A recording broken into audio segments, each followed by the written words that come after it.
বিএনপির অমুক লোক এটা করেছে, তমুক লোক এটা করেছে, দয়া করে এসব কথা বলে বিভ্রান্ত করার চেষ্টা করবেন না।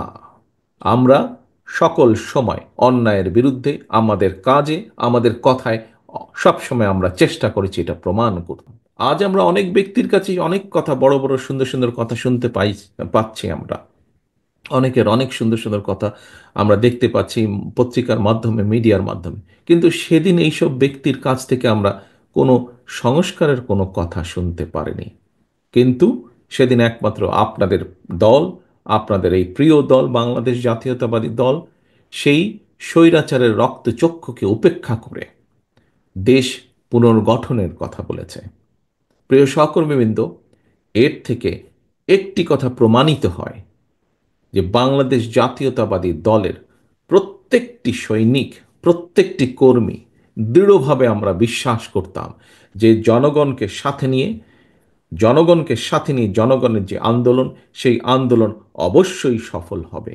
এবং এই দৃঢ় বিশ্বাস ছিল বলেই, আমাদের ভিতরে এই দৃঢ় বিশ্বাস ছিল বলেই আমরা আজ থেকে 2.5 বছর আগে সংস্কার প্রস্তাব উপস্থাপন করেছিলাম, করতে আমরা সক্ষম হয়েছিলাম। বার্ষিক সম্মেলন উপলক্ষে আয়োজিত আজকের এই অনুষ্ঠানের সম্মানিত সভাপতি অধ্যাপিকা নার্গিস বেগম, মঞ্চে উপস্থিত উদ্বোধক জনাব আমানুল্লাহ আমান, বিশেষ অতিথি আমাদের অমিত এবং বাবু জয়ন্ত কুমার সহ যশোর জেলার সিনিয়র নেতৃবৃন্দ, মঞ্চে উপস্থিত যশোর জেলা ছাড়াও খুলনা বিভাগ থেকে বিভিন্ন জেলা থেকে আগত সিনিয়র নেতৃবৃন্দ, আমার সামনে উপস্থিত 1600 কাউন্সিলর বৃন্দ, আজকের এই কাউন্সিলর বৃন্দ সহ উপস্থিত যশোর জেলার বিএনপি সহ বিভিন্ন অঙ্গ সহযোগী সংগঠনের প্রিয় সহকর্মীবৃন্দ, আসসালামু আলাইকুম। প্রিয় সহকর্মীবৃন্দ, আজকে প্রথমেই আমি ধন্যবাদ জানাই আজকের আমাদের যশোর জেলা বিএনপির আহ্বায়িকা অধ্যাপিকা নার্গিস বেগমকে।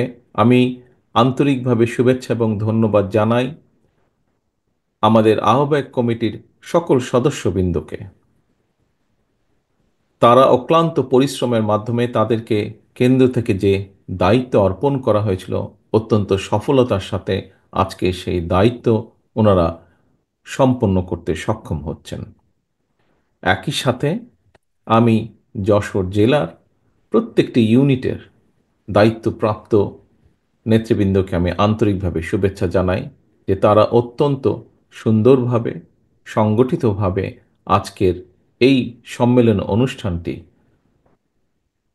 উপস্থাপন করছেন বা সম্মেলন অনুষ্ঠানটি সফল করার দ্বারপ্রান্তে এনে দাঁড় করিয়েছেন। আমি একই সাথে আন্তরিকভাবে ধন্যবাদ এবং শুভেচ্ছা জানাচ্ছি আমাদের 1616 জন যে কাউন্সিলর। আজকে আমি মনে করি আপনারা এই 1616 জনই হচ্ছেন এই কাউন্সিলের প্রাণ। আপনাদের উপস্থিতি, আপনাদের মতামত, আপনাদের অংশগ্রহণ মাধ্যমে আজকে এই সম্মেলনটি সবচেয়ে সফল হচ্ছে।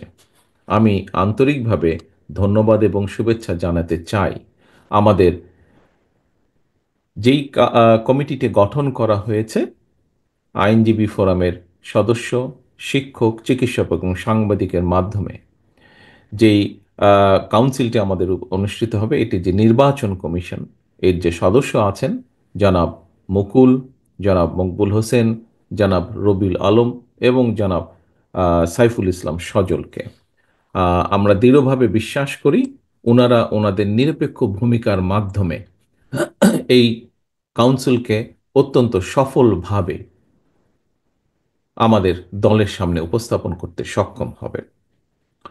প্রিয় সহকর্মীবৃন্দ, আজ কাউন্সিল উপলক্ষে, যশোর জেলা বিএনপির কাউন্সিল উপলক্ষে আপনারা আজকে সকলে এখানে উপস্থিত হয়েছেন।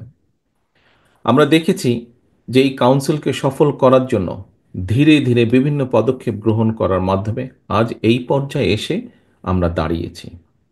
এখানে আমার পূর্ববর্তী বক্তাগণ বেশ কয়েকজন তাদের বক্তব্যে ওনারা উল্লেখ করেছেন যে এই কাউন্সিল করার অর্থই কিন্তু থেমে থাকবে না দল, বরং এই কাউন্সিলের মাধ্যমে আজকে যারা দায়িত্বপ্রাপ্ত হবেন আগামী সাংগঠনিক মেয়াদ পর্যন্ত, তারা দলকে এগিয়ে নিয়ে যাবেন, তারা দলকে আরো সুসংগঠিত করবেন, তারা দলের বিভিন্ন নীতি আদর্শ, দলের কর্মসূচি, আমাদের এই দলের কর্মসূচি আগামী দিনে সাধারণ মানুষ, যশোরের বিভিন্ন পথে প্রান্তরে বিভিন্ন প্রান্তিক মানুষের কাছে পৌঁছে দিবেন।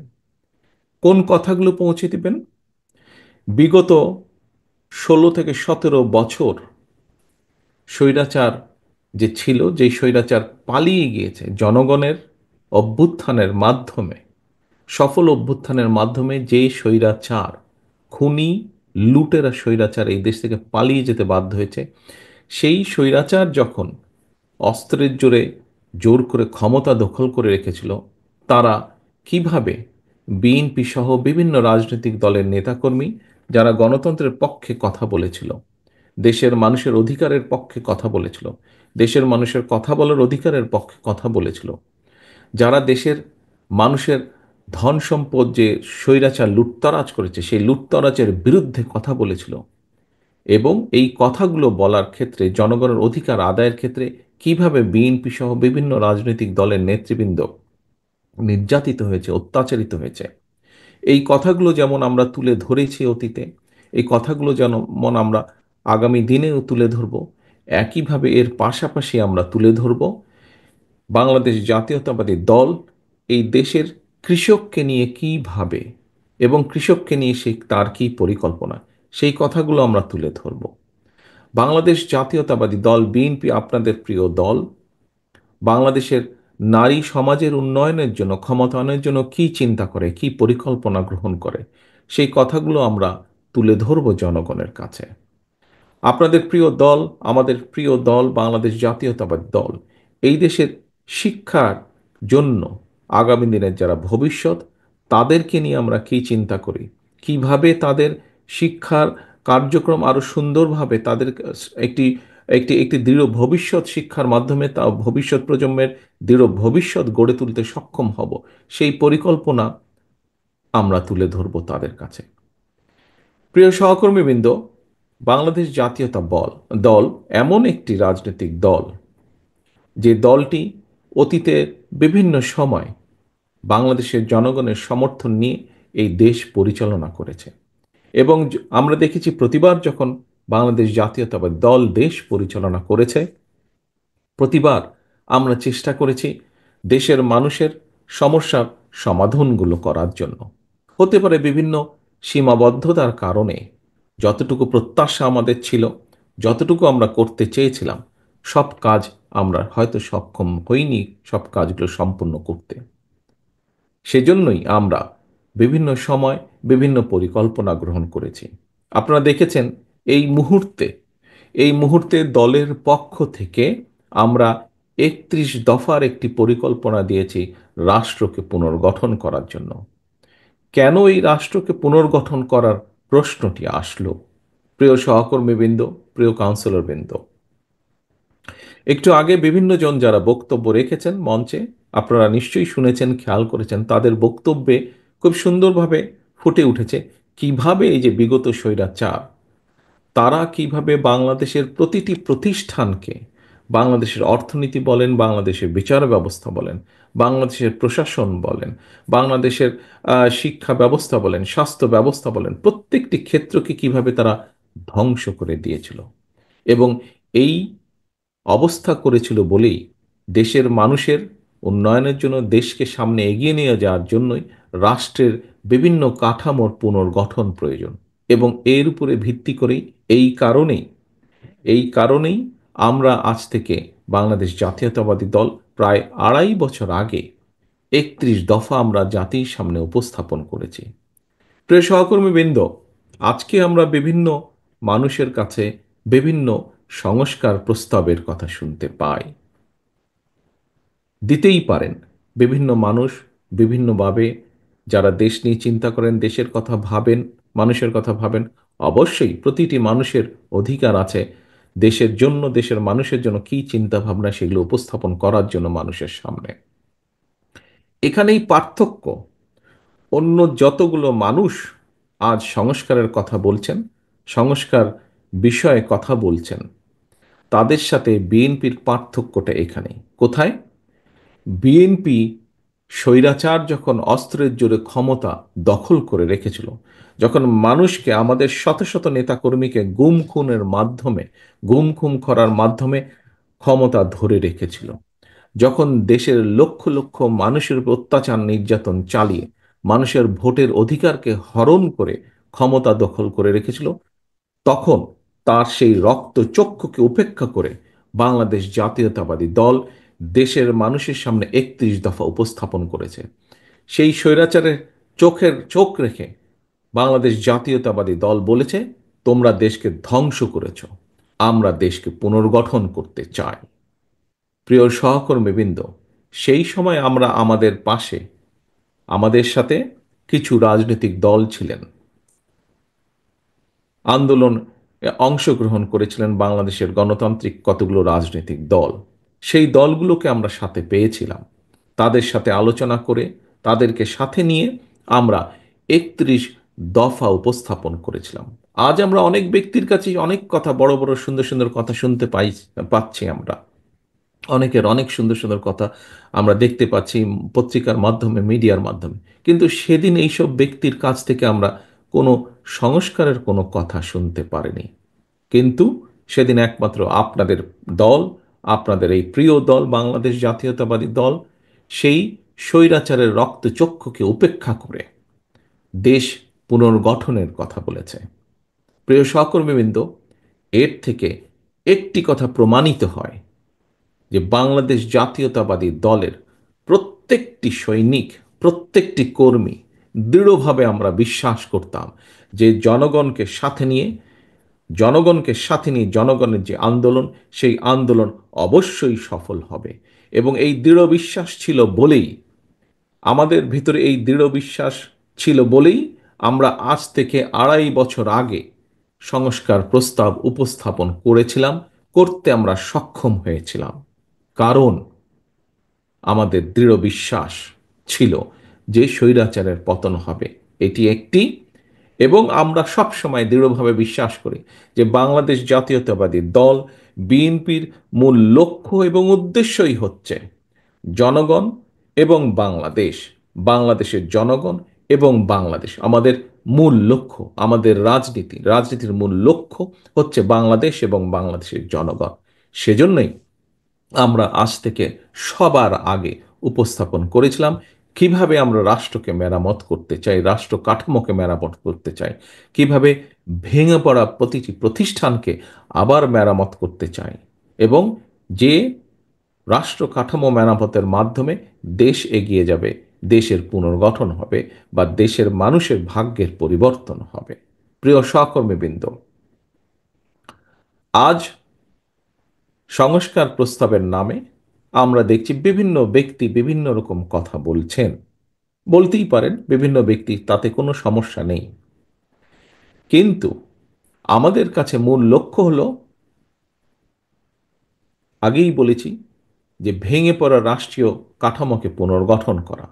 আমাদের কাছে মূল লক্ষ্য হলো এই দেশের মানুষের ভাগ্যের পরিবর্তন। অর্থাৎ আজ সারা দেশে লক্ষ লক্ষ বেকার, প্রায় কোটির কাছাকাছি শিক্ষিত, অল্প শিক্ষিত, অজ্ঞ শিক্ষিত, যেভাবেই বলি, বেকারদের কর্মসংস্থান। আমাদের কাছে আজকে মূল লক্ষ্য হলো খাল কাটার মাধ্যমে শহীদ রাষ্ট্রপতি জিয়াউর রহমানের খাল কাটা কর্মসূচি আবার শুরু করা, এবং তার মাধ্যমে কৃষকের সেচের পানির ব্যবস্থা করা, তার মাধ্যমে শুকিয়ে যাওয়া খাল বিল যেগুলো আছে সেগুলোর মধ্যে আবার পানির প্রবাহ তৈরি করা। আমাদের লক্ষ্য হচ্ছে এই দেশের শিক্ষা ব্যবস্থাকে, দেশের যে আগামী ভবিষ্যৎ, আগামী প্রজন্ম, তাদের শিক্ষাকে কিভাবে, তাদের কাছে শিক্ষার সুযোগ পৌঁছে দেওয়া যায়, কিভাবে শিক্ষা ব্যবস্থাকে দৃঢ়ভাবে গড়ে তোলা যায়। প্রিয় সহকর্মীবৃন্দ, আমাদের লক্ষ্য হচ্ছে কিভাবে দেশে উৎপাদন বাড়ানো সক্ষম হয়, আমাদের লক্ষ্য হচ্ছে কিভাবে দেশে নারীদের কর্মসংস্থান, একই সাথে নারীদের ক্ষমতায়ন করা সম্ভব হয়, ক্ষমতায়ন বৃদ্ধি করা সম্ভব হয়, সেটি হচ্ছে আমাদের লক্ষ্য।